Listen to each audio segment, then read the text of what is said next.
आज के इस वीडियो में 20 जुलाई के इंपॉर्टेंट करंट अफेयर्स को हम लोग कवर करेंगे। तो देखिए हमारा पहला प्रश्न क्या है कि अभी हाल ही में जम्मू कश्मीर हाईकोर्ट का नाम बदल दिया गया है। आपसे प्रश्न में पूछा जा रहा है कि इसके वर्तमान में चीफ जस्टिस कौन है। तो इसका आंसर तो हो जाएगा पंकज मित्तल, जो आपको पहले से पता होगा।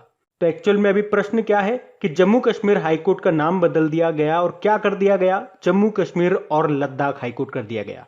इससे पहले जम्मू कश्मीर के पुनर्गठन के बाद हाईकोर्ट का नाम केंद्र शासित जम्मू कश्मीर और केंद्र शासित लद्दाख हाईकोर्ट हो गया था, पर अभी फाइनली इसे बदल करके जम्मू कश्मीर और लद्दाख हाईकोर्ट कर दिया गया है। इसी तरह से आपको मैं याद दिलाना चाहूंगा, पंजाब, हरियाणा और केंद्र शासित प्रदेश चंडीगढ़ के हाईकोर्ट को भी पंजाब और हरियाणा हाईकोर्ट के नाम से जाना जाता है।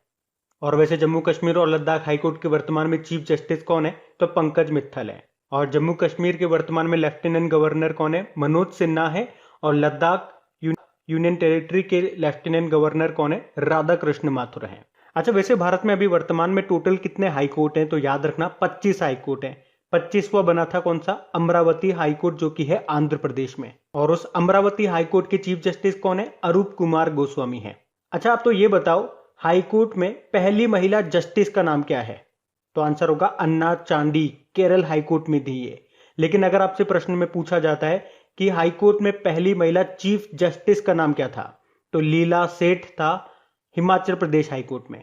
वैसे अगर आपसे पूछा जाए सुप्रीम कोर्ट में पहली महिला जस्टिस का नाम क्या था, फातिमा बीवी।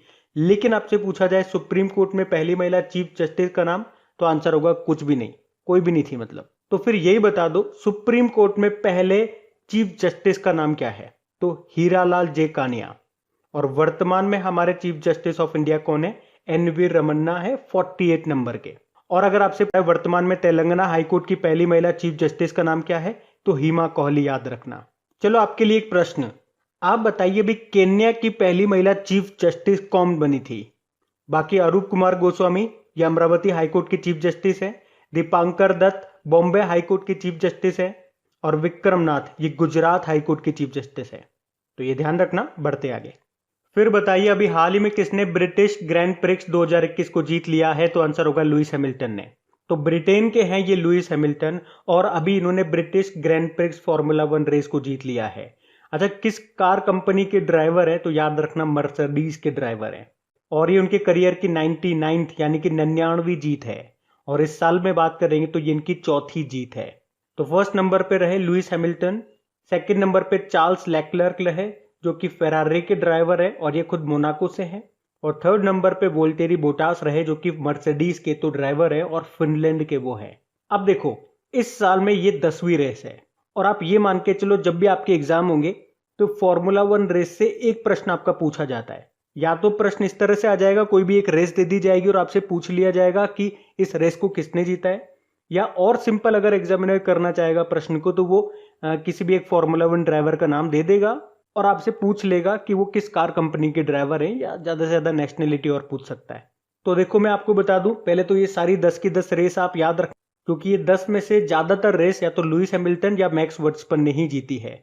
तो इनकी क्विज बना करके मैंने आपकी क्रैक एग्जाम एप्लीकेशन पे सारी के सारे क्वेश्चंस को अपलोड कर दिया है, ताकि आपके पास भी टाइम हो 2 मिनट निकाल करके जितनी बार चाहो आप प्रैक्टिस कर सको, ताकि ये सारे नाम आपको याद हो जाए। ये नाम आपको याद होने चाहिए बस, इससे ज्यादा कुछ भी इंपॉर्टेंट नहीं है।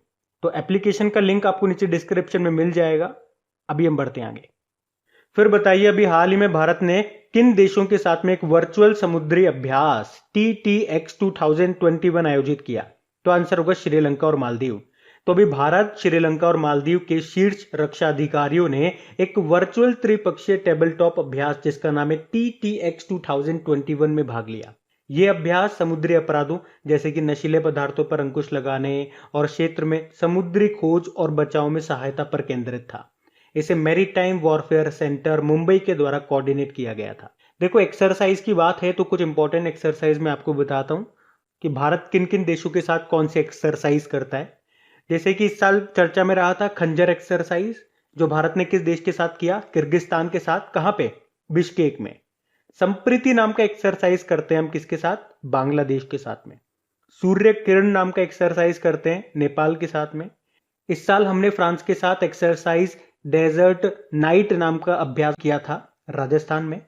वैसे फ्रांस के साथ हम वरुण नाम का एक्सरसाइज करते हैं, गरुड़ नाम का एक्सरसाइज करते हैं और शक्ति नाम का एक्सरसाइज भी करते हैं। लेकिन याद रखना, गरुड़ शक्ति साथ साथ बोलूंगा तो गरुड़ शक्ति हम एक्सरसाइज करते हैं इंडोनेशिया के साथ में, जबकि मित्र शक्ति एक्सरसाइज हम करते हैं श्रीलंका के साथ में। और आपको याद होगा ऑपरेशन शक्ति, ये दूसरा भारतीय परमाणु परीक्षण था जो कि पोखरण में हुआ था। 1998 की बात है। पहला कौन सा था? पहला बता सकते हो? स्माइलिंग बुद्धा 1974 में हुआ था। वैसे मैत्री नाम का एक्सरसाइज किसके साथ करते हैं जानते हो? थाईलैंड के साथ करते हैं। जापान के साथ हम धर्मा गार्जियन नाम का एक्सरसाइज करते हैं। जिमेक्स नाम का एक्सरसाइज भी करते हैं। और काजिंद नाम का एक्सरसाइज किसके साथ किया था हमने? बता सकते हो? कजाकिस्तान के साथ पे। तो इस प्रश्न का उत्तर होगा श्रीलंका और मालदीव। और श्रीलंका के साथ तो हम इंडिविजुअल कौन सा एक्सरसाइज करते हैं, पढ़ा था अभी हमने, मित्र शक्ति नाम का एक्सरसाइज। और अगर पूछा जाए पर्सनली मालदीव के साथ कौन सा एक्सरसाइज हम करते हैं, एक्यूवेरिन, ये याद रखना, एक्यूवेरिन नाम का एक्सरसाइज करते हैं। तो ये भी आपको याद होने चाहिए वैसे, तो याद रखना इनको। बढ़ते आगे। और हाँ गाइस, देखिए अगर सेशन आपको अच्छा लग रहा है, इस सेशन से आपको थोड़ी सी भी मदद मिलती है, हेल्प मिलती है, तो प्लीज इसे शेयर जरूर कर देना। देखिए बड़ी दिल से वीडियो तैयार किया जाता है, बड़ी मेहनत के साथ, पूरा समय देकर के इसको मैं तैयार करता हूँ। तो इतनी सी उम्मीद मैं आप लोगों से रखूंगा कि इसे अपने दोस्तों के साथ में, या जो भी आपका स्टडी ग्रुप हो गया, व्हाट्सएप पे, फेसबुक पे या टेलीग्राम आप यूज करते हैं, तो वहां पे इसको एक बार शेयर जरूर कर देना। और अगर वाकई हेल्प करना चाहो तो इसे आप अपने व्हाट्सएप स्टेटस पे भी लगा सकते, करके देखना एक बार। और हाँ, अगर अभी तक आपने इसको लाइक नहीं किया तो लाइक जरूर कर देना। चलिए हम बढ़ते आगे। फिर बताइए, अभी हाल ही में लेबनान के जो प्रधानमंत्री थे उन्होंने इस्तीफा दे दिया है। क्या नाम है उनका? साद हरीरी। तो लेबनान के मनोनीत प्रधानमंत्री साद हरीरी ने पिछले 8 महीनों से देश में एक जिम्मेदार सरकार बनाने में विफल रहने के बाद अपने पद से इस्तीफा दे दिया फाइनली। बाकी अबी अहमद इथोपिया के प्रधानमंत्री बने, ये स्टीफन लॉफवेन स्वीडन के प्रधानमंत्री हैं, और जोवेनल मोइस, ये नाम आपने सुना होगा, हेती के प्रेसिडेंट थे जिनके घर में कुछ बदमाशों ने घुस करके गोली मार दी थी इनको, जोवेनल मोइस। बाकी लेबनान, इसकी कैपिटल बेरूत है, करेंसी है लेबनीज पाउंड। बढ़ते हैं आगे। चलिए फिर बताइए, अभी हाल ही में किसने भारत का पहला रैपिड इलेक्ट्रॉनिक और आर्टिफिशियल इंटेलिजेंस से संचालित कोविड-19 परीक्षण किट, जिसका नाम है कोवी होम, उसको डेवलप किया? तो आंसर होगा आईआईटी हैदराबाद।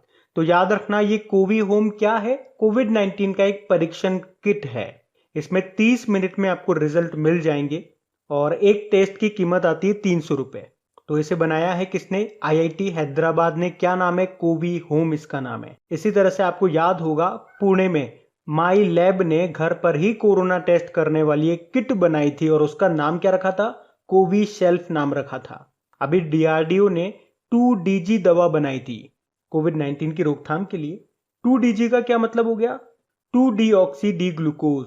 बाकी आईआईटी मंडी से आपको याद होगा, भाई आईआईटी मंडी के वैज्ञानिकों ने एक एप्लीकेशन बनाया था जिसमें किसान जो है वो आलू के पत्तों की फोटो को खींचकर उन्हें ये पता लग जाएगा कि उनकी आलू की फसल में रोग लग रहा है या नहीं लग रहा। उसी तरह से आईआईटी रोपड़ ने एक ऑनलाइन फरेबी का पता लगाने के लिए फेक बस्टर नाम से एक डिटेक्टर तैयार किया था। तो ये भी याद होगा आपको। बढ़ते आगे।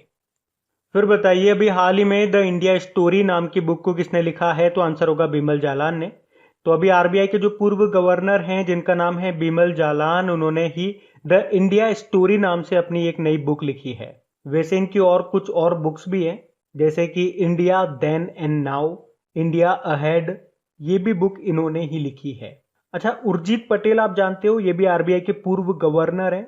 अभी कुछ समय पहले की बात है, इन्होंने एक बुक लिखी थी। क्या नाम था बुक का? Overdraft saving the Indian saver. Viral Acharya का नाम आपको याद होगा, आरबीआई के पूर्व डेप्यूटी गवर्नर थे। इन्होंने भी बुक लिखी थी। बुक का नाम क्या था? Quest for restoring financial stability. बाकी अमर्त्य सेन, ये पहले भारतीय हैं जिन्हें अर्थशास्त्र का नोबेल पुरस्कार मिला था। बता सकते हो कब मिला था? 1998 में।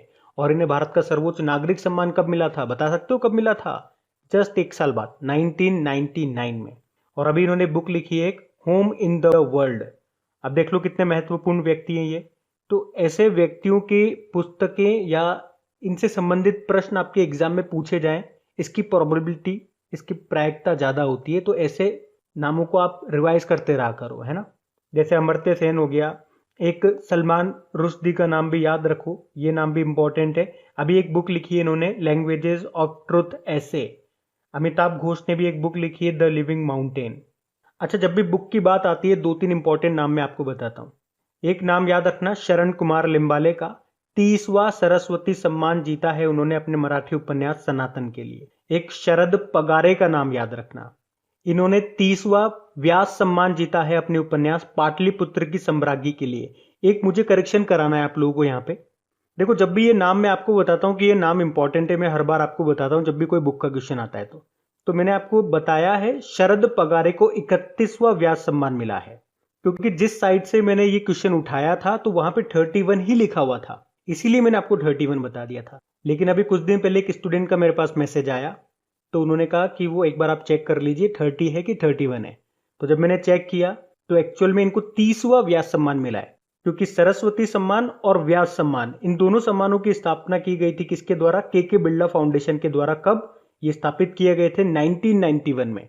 तो 2020 की बात कर रहे हैं, 2020 के सम्मान मिल रहे हैं इनको ये। तो दोनों 30वें सम्मान ही हैं, क्योंकि इन दोनों व्यास सम्मान और सरस्वती सम्मान की स्थापना की गई थी के बिरला फाउंडेशन के द्वारा। इसे स्थापित किया गया था 1991 में।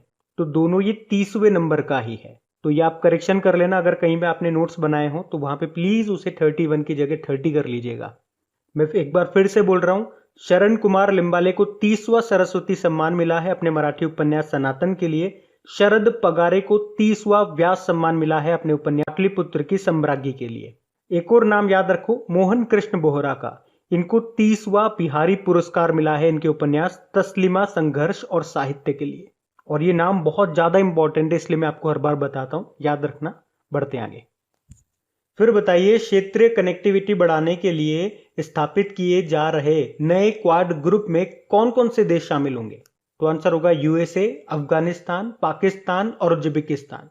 तो एक जो ऑलरेडी क्वाड ग्रुप बना हुआ है वो तो आप जानते हो, जिसमें भारत, जापान, ऑस्ट्रेलिया और अमेरिका है। और वो जो क्वाड ग्रुप है वो क्यों बनाया गया था? हिंद प्रशांत में चीन की चुनौती का मुकाबला करने के लिए। और अब इसी की सफलता को देखते हुए एक नया क्वाड ग्रुप बनाया जा रहा है, क्षेत्रीय संपर्क बढ़ाने के लिए और अफगानिस्तान में शांति स्थापित करने के लिए। और इसमें कौन कौन से देश होंगे? यूएसए, अफगानिस्तान, पाकिस्तान और उज्बेकिस्तान।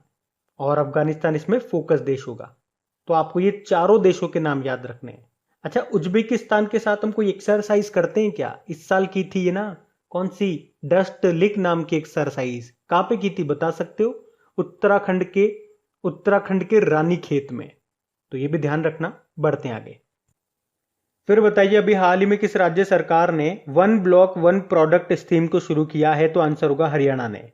तो ग्रामीण क्षेत्रों में छोटे उद्यमों को प्रोत्साहित करने और बढ़ावा देने के लिए ये वन ब्लॉक वन प्रोडक्ट योजना को शुरू कर रही है हरियाणा की सरकार।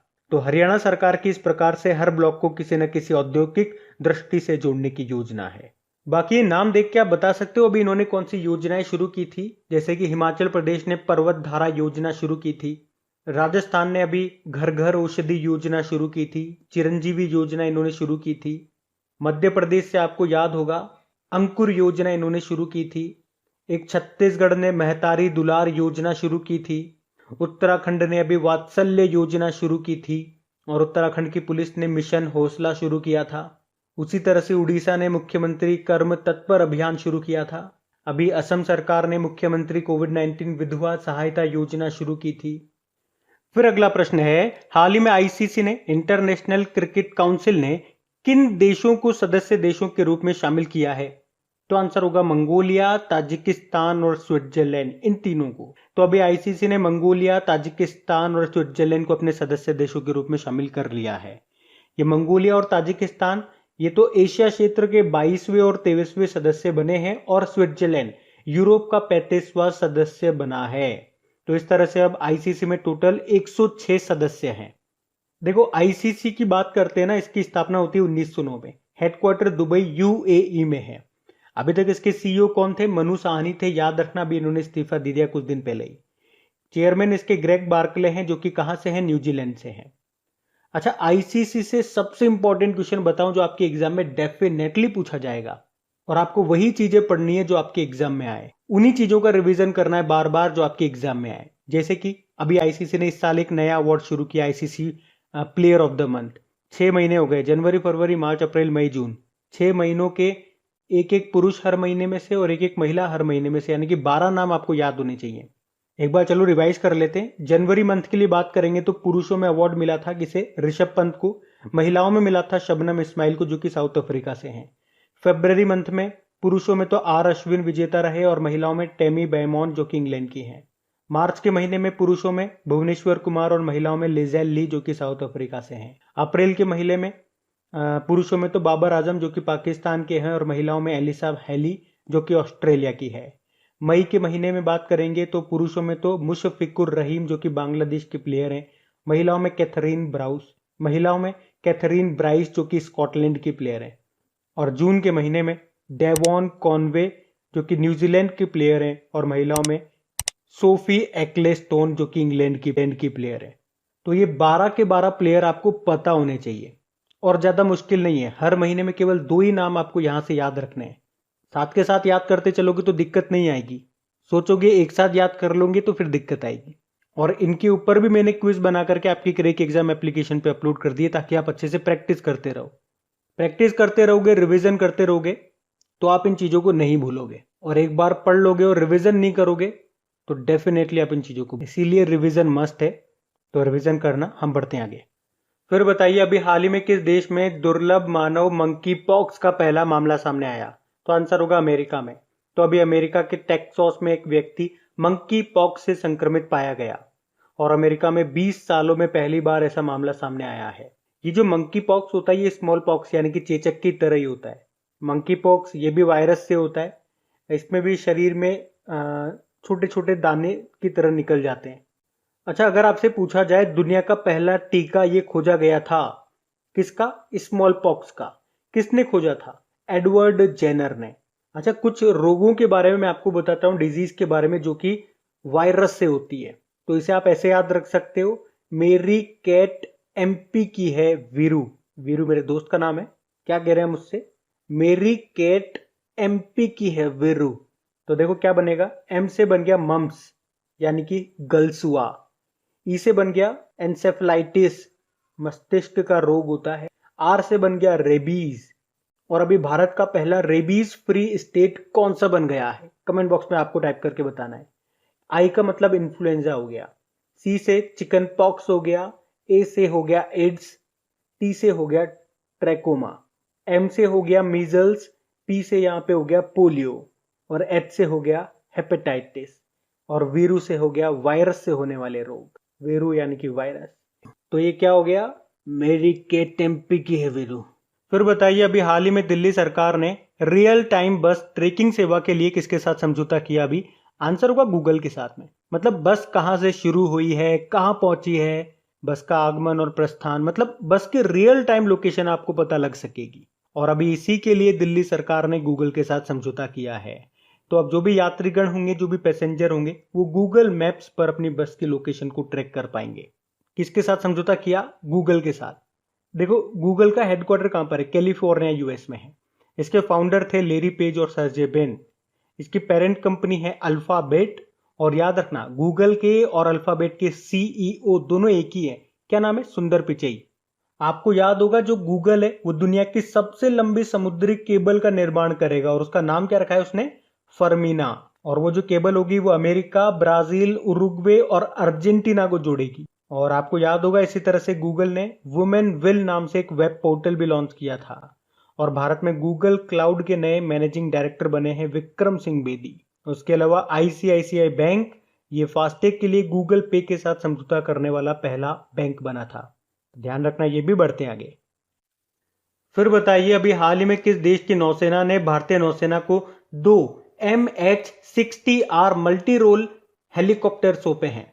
तो आंसर होगा अमेरिकी नौसेना ने। एक्चुअल में भारत अमेरिका से 24 नए मल्टी रोल हेलीकॉप्टर MH-60R खरीद रहा है।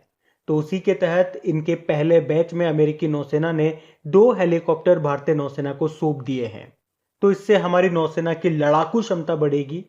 और याद रखना, इन्हीं हेलीकॉप्टर को हम रोमियो सी हॉक हेलीकॉप्टर कहते हैं। अमेरिका से आपको याद होगा, वैसे हमने चिनूक हेलीकॉप्टर भी खरीदे हैं। 6 अपाचे हेलीकॉप्टर भी खरीद रहे हैं हम, जो कि एंटी टैंक हेलीकॉप्टर है। अच्छा, अगर मैं आपसे पूछूं कि भारत ने अभी एक स्वदेशी ड्रोन डिफेंस सिस्टम बनाया था, क्या नाम है उसका? इंद्रजाल उसका नाम है। वैसे राफेल हम किससे खरीद रहे हैं? फ्रांस से। और फ्रांस की कौन सी कंपनी बना रही है? Dassault company. और इसे अभी हरियाणा के अंबाला एयरबेस से भारतीय सेना में शामिल किया गया था। अच्छा, वैसे अमेरिका के साथ हम कौन कौन सी एक्सरसाइज करते हैं? इस साल तो हमने 2 एक्सरसाइज की है। वज्र प्रहार जो कि हिमाचल प्रदेश के बकलो में की थी, युद्ध अभ्यास जो कि राजस्थान में किया था। वैसे अमेरिका के साथ हम टाइगर ट्रियम्फ करते हैं, कोप इंडिया नाम की एक्सरसाइज भी करते हैं, एक मालाबार एक्सरसाइज भी करते हैं, लेकिन उसमें जापान और ऑस्ट्रेलिया भी साथ में होते हैं। ऑस्ट्रेलिया तो पहली बार शामिल हुआ है। वैसे भारतीय नौसेना प्रमुख कौन है? करमबीर सिंह है। और नौसेना दिवस हम मनाते हैं 4 दिसंबर को। और अगर आपसे पूछा जाए एयर चीफ मार्शल कौन है? राकेश कुमार सिंह भदौरिया हैं। और एयरफोर्स डे 8 अक्टूबर को मनाया जाता है। और आर्मी चीफ हमारे मनोज मुकुंद नरवणे हैं। और थल सेना दिवस हम मनाते हैं 15 जनवरी को। अच्छा, भारत के पहले डेस्ट्रॉयर का नाम, विध्वंसक का नाम पता है क्या आपको? आईएनएस राजपूत है, जिसे अभी विशाखापट्टनम से डीकमीशन किया गया था। तो ये भी ध्यान रखना। तो बात करेंगे कल की वीडियो में पूछे गए प्रश्न के उत्तर की। तो कल के वीडियो में आपसे पूछा था अभी किस रेलवे स्टेशन का नाम बदलकर बनारस कर दिया गया है, तो आंसर होगा मंडुआडीह रेलवे स्टेशन। आप सभी ने प्रश्न का बिल्कुल सही उत्तर दिया। और गाइज एक बार दिल से रिक्वेस्ट करना चाहूंगा आप लोगों से, प्लीज अगर सेशन अच्छा लगता है, हेल्पफुल लगता है, तो प्लीज इन्हें शेयर जरूर कर दिया कीजिए।